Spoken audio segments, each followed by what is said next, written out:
What's up, everyone? It's Ivan, and I wanted to run through the numbers on some of the sales that we got today. So first off, we sold these size 14 Ralph Lauren black and white slip-on shoes. I bought these about 10 days ago. I got them for $16.23 after taxes, and we sold them for $55. So after fees and everything and the shipping on them, we're gonna make about $18.44. Secondly, we got these boxer briefs a few videos ago. I got these for $6, as you can see there, and we sold these for $24. So after fees and everything else, I'll be right around that $9 profit that I estimated. To be exact, it was $9.15, so a little above. Usually my estimations are lower than actual, just because I try to give myself a little bit of room for maybe I'm gonna drop the price by $5 or a few dollars, or shipping's gonna be a little bit more than I expected. So when you're doing your estimates, just try to think about that. You want to leave yourself some margin in there. So you want to go a little above what you're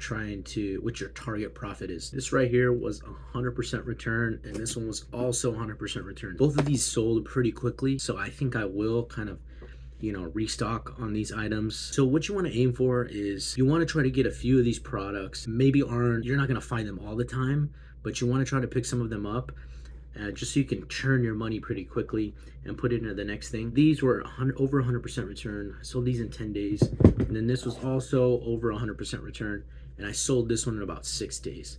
So, when you're creating your reselling budget, maybe it's $500, maybe it's $1,000 a month, you want to kind of keep track, because now when I sold these, I'm not only recouping the $16, but I'm also taking the gain, which is $18. This I'm recouping $6, and I'm also profiting the $9. So you want to keep track of what was your cost in the beginning of the month, where is your cost now, right? So what's that room? Maybe I sold $100 worth of stuff already, right? $100 worth of what it costed me. So that means I have another $100 to go and spend and buy new stuff. And you can also, if you want to include your profit, you want to recycle it back and reinvest it in your business, then you want to know what those numbers are too, right? If in the beginning of the month I budgeted for $500, and so far the cost is lowered to $400, I have $100 extra plus the profit. If I recouped a $100 cost and I made a $100 profit, well, now I have $200 more that I can go and get more stuff, and it's just rinse and repeat. So just think about that if you're reselling. That's kind of my strategy.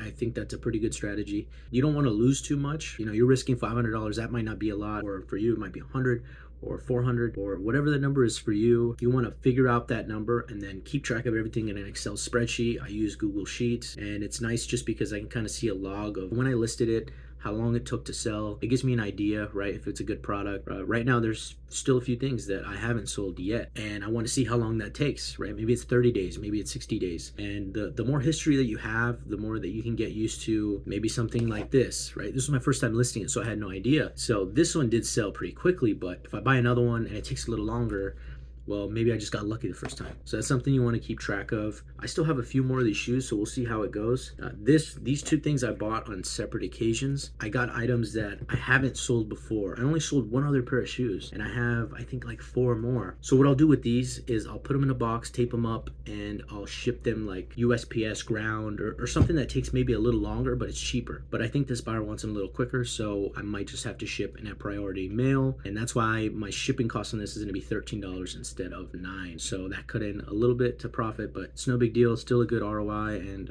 return on the $16 investment. And this one, I think, so items like this will typically ship just for like $5. You can assume this will ship under $5. It's probably going to be $3 and something cents, or maybe $4 and a little above. But this right here, you could just put in a bag and just ship it out like that. It's not like it's damageable. It's just underwear, so it's just clothes. You can just throw it in a poly mailer, tape it up, slap a label on it, and you're good to go.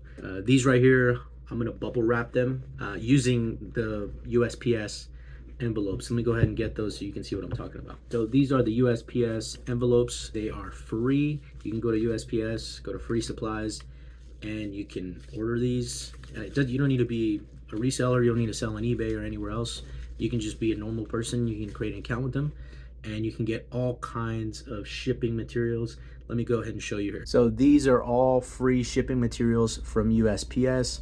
These are those envelopes that I showed you. And then there's some shoe boxes here. There's some large flat rate boxes. You can go and search the website. They're completely free because USPS wants you to ship with them. But like I was saying, what I'll do is I'll go ahead. I'm gonna cut this, and I'm just gonna wrap them in this, and then just put them in the boxes that I showed you, the shoe box right there, the cardboard box, and that's it. And then you just tape it up. Shoes, clothing, things like that, they're not gonna get damaged very easily. It's not like it's glass or something like that. So you want to try to pick something. You want to pick packaging that is lightweight as possible. Anything under 1 pound ships first class, and then above that, you can go with your own box or one of USPS's free supplies. Like I said, you can take a look at that. Just wanted to make a quick follow-up on these. I wasn't too confident about these. You know, you see sales sometimes, but then you list something and it's not selling, and you're like, man, what if it was a bad buy? But I guess not. It worked out. This one's going to someone in Hawaii, and then this is going to Florida. A lot of people from Florida. I've gotten a lot of sales from Florida, a lot of sandals and things like that. I mean, makes sense. But I guess they like Ralph Lauren out there because they've been buying all of my Ralph Lauren stuff. But that's it for the video. Thanks for checking it out, and I'll see you guys next time.